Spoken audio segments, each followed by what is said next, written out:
All right, so we are back on the W.A.D.E concept presented by the Ring Magazine. And today I saw a very interesting debate going on, and it all stems from modern boxing, right? What do people say is the biggest problem with modern boxing? Maybe some people would say, up until recently, we don't get the fights we want to see, or maybe some people would say modern boxing has favored fighters that look to win on the judges' scorecard versus go out and win a fight, win a match versus win a fight. Now, I don't think that's as black and white as the statement I just made. I think there's a lot of gray area in there. And because of recent performances like Times Square with Devin Haney and Jose Ramirez, Ryan Garcia, Canelo Alvarez, William Skoll, and others, there has been a little frustration in the way fights are going and the way fights potentially can go, and how to fix fights that are considered boring, or fighters that are considered runners or match winners, not fight winners. And recently, even another YouTuber named Showbiz the Adult, shout out my brother,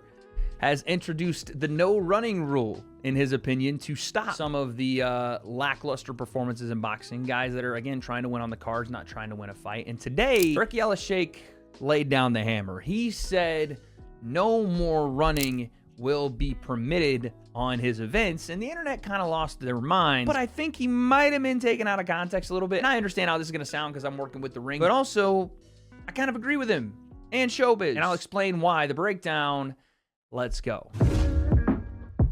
All right, so let's go back to where this all started. Showbiz the Adult, after the performances, I assume, of Devin Haney, of Ryan Garcia, and of William Skoll over what should have been one of the biggest weekends for boxing in modern history, turned out to be one of the more lackluster and kind of wet fart performance-wise weekends of boxing. Shout out to W.A.D.E for saving the weekend. It was just last month that all this happened, but Showbiz had enough of it, and he implemented something called the no-run rule, or at least a petition to change.org to potentially change the sport of boxing through the no-run rule. And listen, I'm sure that the internet has already let Showbiz hear it about how running is not what Devin Haney was doing, or running is implemented in the sport of boxing because two guys standing in the middle and trading blows in a gladiatorial fashion isn't necessarily the sweet science. But I do think the sweet science has been bastardized a little bit to mean something that it never was supposed to mean, and we'll get into that. But at the end of the day, this is one man's opinion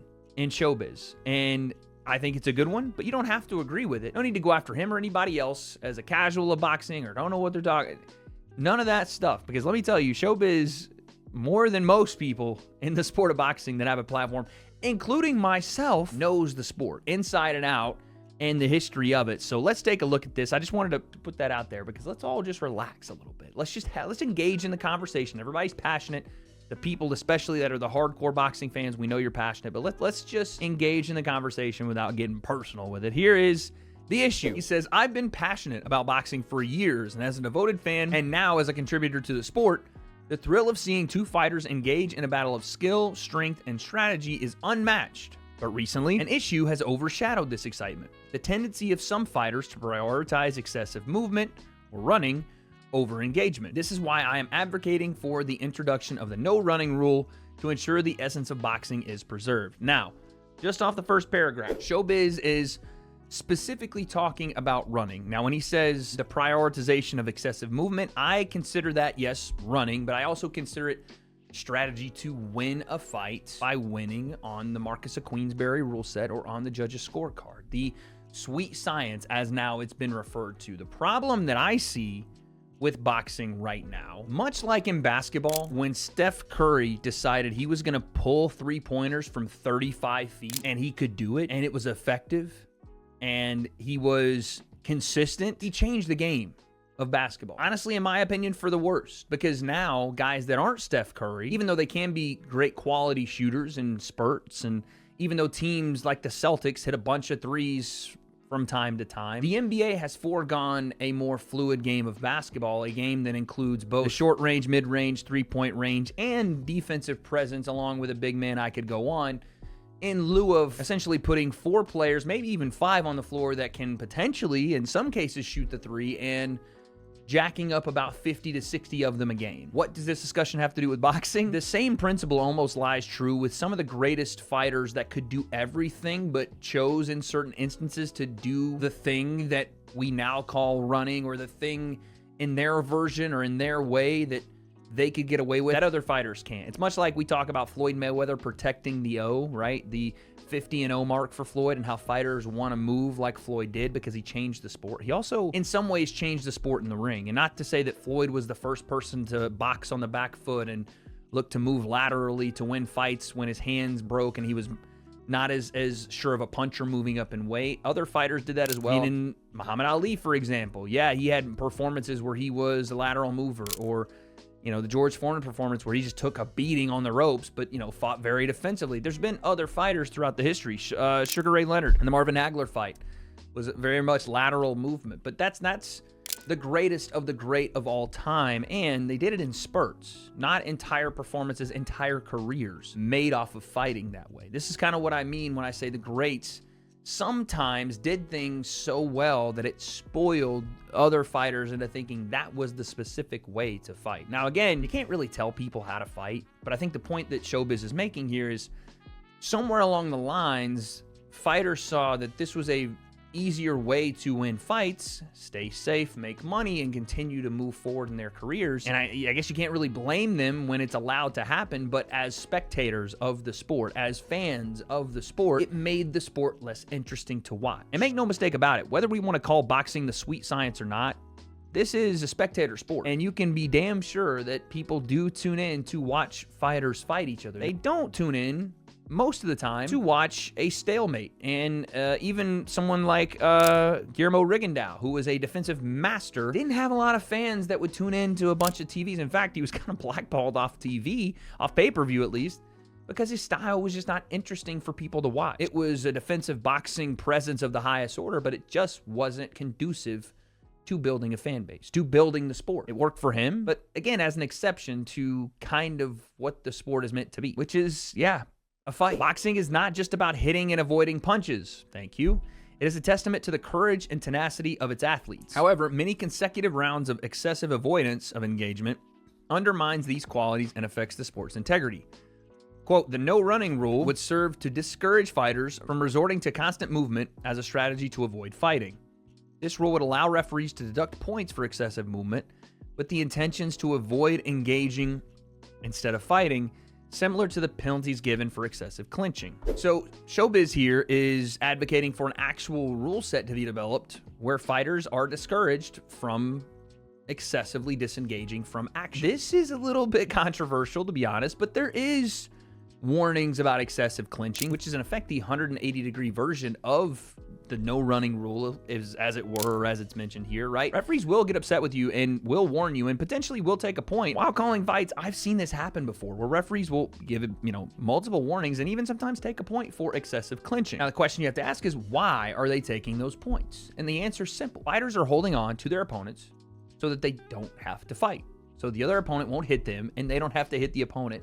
They can rest, they can recover without taking damage. And that's kind of what he's upset about and providing this whole petition for, is the opposite of that, but kind of the same thing. Fighters disengaging from all action and moving laterally without a plan to really engage at all, just simply to avoid taking damage. And in the very small pockets of windows they can land a punch, they will, and continue moving. This does absolutely turn fans that either you want to call them casuals or people that may have an interest in getting into boxing, they turn away from the sport.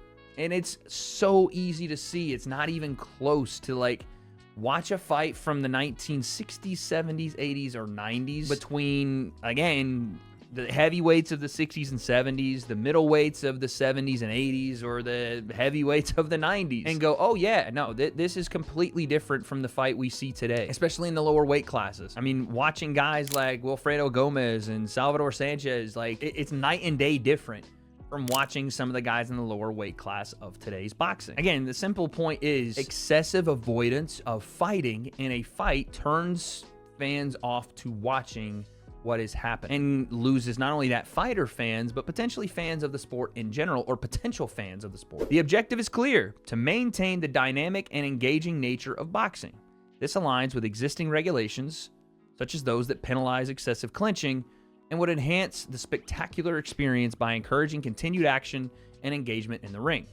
This is not about diminishing defense or movement to avoid punches, which I like that he said that, and we'll get into in just a second. This is about fighters' intentions to avoid fighting by prioritizing excessive movement over many rounds of a fight, reducing the expected experience from fans, the fighters' careers, and the status of the sport. I really like that he included the part about, like, this doesn't mean I want a war and I want guys to stand with one foot in a tire and just swing until someone falls completely flat on their face on the canvas. That's not what Showbiz is advocating for, and I think this is where the discussion overall is being lost by pretty much everybody online. But we'll get back to that. But again, let's just keep in our minds as we continue to read through this, this doesn't mean you can't be defensive as a fighter. It doesn't mean you can't move as a fighter. Again, this is a frustration by a fan and now contributor to the sport. And I think he speaks for a lot of people when he says that there's an excessive and purposeful avoidance of action from a fighter that just does not want to engage. It's not about being defensively sound and then capitalizing. It's about continuously avoiding any sort of interaction with another fighter in lieu of excessively moving and staying away from danger until, again, you can land a handful of punches per round. That's a boring way to fight, and fans know it. I know it. You know it. You can hide behind the veil of, this is the sweet science. This is what technique is. And sure, okay, you know, by the letter of the law, I guess you're right. But it ain't interesting, and it ain't growing the sport fighting that. We keep going. Backing for this initiative comes from the numerous fans and stakeholders who have witnessed... Wait, stakeholders is interesting. Who is he talking about there? I mean, he could have been talking about Turkey right here. Stakeholders, you know what I'm saying? Who have witnessed this trend and share concerns about its impact on boxing viewership and appeal. Statistics reveal that boxing viewership tends to drop when matches are perceived as less engaging. True. Ensuring active participation in the ring is in the sport's best interest. I call upon the regulatory bodies to consider this proposal seriously and engage in a meaningful discourse with athletes, referees, and fans. Together, we can preserve the vitality and attraction of this historic sport by supporting the implementation of the no running rule. Shout out to Showbiz. If you guys want to go sign it, I think the link is in his Twitter or in the subscription to his channel, and maybe I'll put it in the description of mine as well. By the way, look at that picture of Showbiz. He kind of looks like Ashton Hall there. And everybody on the internet's had their say about that petition, but now HE is weighing in, and as everybody knows, he's come in and, you know, completely disrupted the sport and has done things to bring boxing into a mainstream audience once again. Not only the Canelo Alvarez Terrence Crawford fight happening on Netflix in Las Vegas, we had the Times Square card, we had Usyk and Fury 2 times, we had Beterbiev and Bivol 2 times. He's making fights people want to see, and now he's agreeing with Showbiz on this specific thing. Maybe not about, you know, how to implement the no running rule if it were a rule, but he agrees that people need to stop doing this. And in fact, he is kind of putting a mandate down today, or I guess yesterday now, tweeted out, from this point on, I don't want to see any more Tom and Jerry type boxing matches where one fighter is running around the ring and the other is chasing. Maybe he meant to say we can no longer support these kinds of fights with Riyadh Season and the ring. We want to support fighters who leave it all in the ring and fight with their heart and pride. And the internet went crazy. Now, again, I agree with him. Tom and Jerry type of fighting is rough to watch, especially when it's not done with the purpose of finding ways to finish the fight. If there's one fighter that's looking to move forward and one fighter that's consistently just not wanting to engage at all, it makes for a boring fight. It just really does. Like, if there's a fighter not engaging or moving to set up the engagement, right? Sliding laterally to catch an angle or get out of the corner or turn the corner and then reset the action and fight. That's not what he's talking about. He is speaking specifically about fighters that are consistently moving away from the action in lieu of trying to capitalize on a fighter walking forward by engaging them and knocking them out. And there's, again, a bit of a mixed bag, as it will be with the internet. BJ Flores, I agree with Turkey. Antonio Tarver, I agree. The new day in boxing, I'm only trained skilled fighters. You have some people that don't like and still boxing. You can't control how fighters fight to win. We all want a good scrap, but unfortunately it's not your gift to decide how a fighter comes to win. Messages like these start to make you a bit controlling. Make the fights, except some might be shit. This isn't power slap. So, I mean, that's true. Turkey can't control how people fight.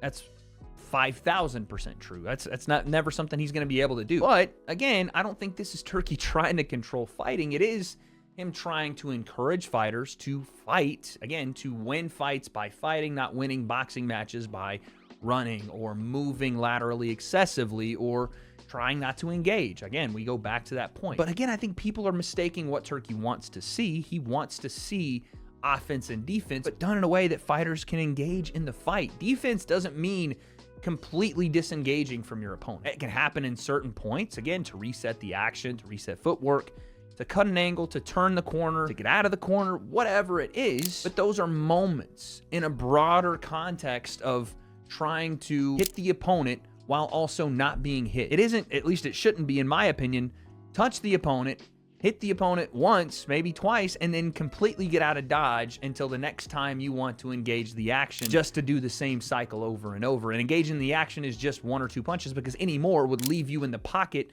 to be countered, so you have to completely disengage. Defense in boxing, yes, is multifaceted, but a high-level defensive artist is one that not only can make you miss without always completely disengaging from the action, but also can make you miss and make you pay. That is the sweet science to me. To me, offensive boxers are only heightened by their defensive ability. A guy like Canelo Alvarez, while yes, his output hasn't been great lately, he's one of the better defensive to offense transition boxers I've ever seen. His ability to make you miss and make you pay is unlike any other. And someone that later in his career might have been faulted for running too much was Floyd Mayweather. One of the best forward-moving counterpunchers there was. He would make you miss in the pocket and hit you with a pull right hand and make you pay. That is what defensive boxing is to me. Your offense is heightened by your defense. If you're able to make someone miss and then counter them, the punch impact increases. Your ability to land flush increases.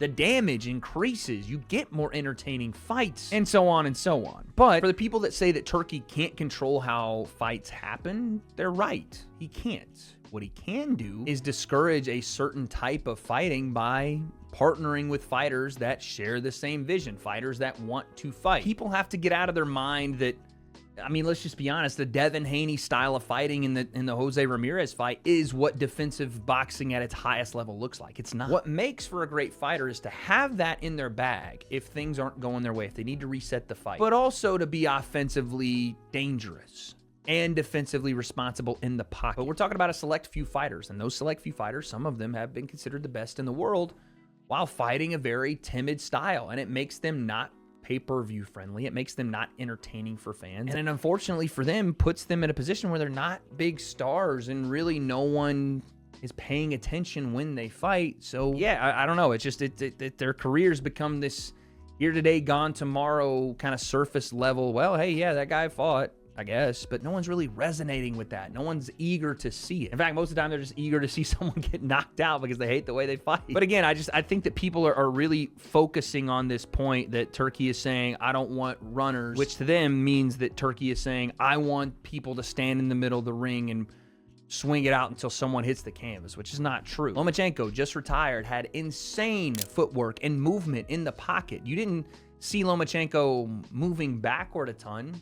You saw him shifting in the pocket. And, you know, ironically enough, one of the better fights that Devin Haney had is one where he had to dig in and fight another fighter that could move. He had to, because Lomachenko just had as good a footwork as he did. You couldn't get away from Lomachenko. He brought one of the best fights out of Devin Haney that we've seen. And Devin won the fight. Even if you don't agree that he won, whatever, on the cards, Devin won that night. And it was because someone had the ability to make him fight. And for people trying to make this like, oh, you're just talking about Devin, Shakur, those are the two names that come to mind because of the performances in recent memory. But I just saw a fight in the UK, and I can't even remember the guy's name. That's how unmemorable the performance was. But he did the same thing. I think he ended up getting beat because of it. I don't know what happened, but it was just so boring, and it was so just disengaging, not only in the fight, but as a fan, just being like, all right, bro, well, I'll go do something else now, because clearly one guy wants to fight and the other guy doesn't, so why would I watch this? You know what I'm saying? When it comes to Turki Alalshikh, he can kind of implement something like this where he looks at fighters and says, I like that style of fighting. I want to bring them on as an ambassador or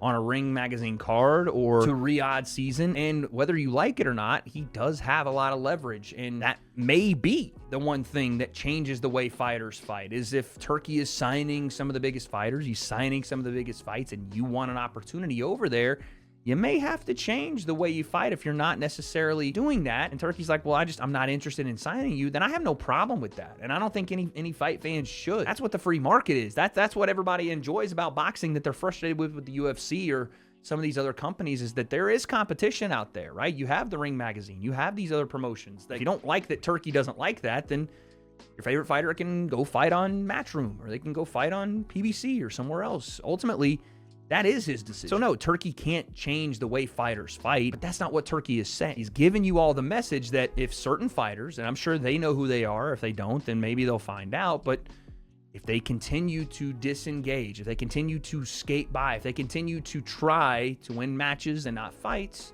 they won't find themselves on a Ring magazine card, and they won't find themselves on a WADE season card. That's what I think. You guys let me know in the comments where I get it wrong, and let the debate continue respectfully, please.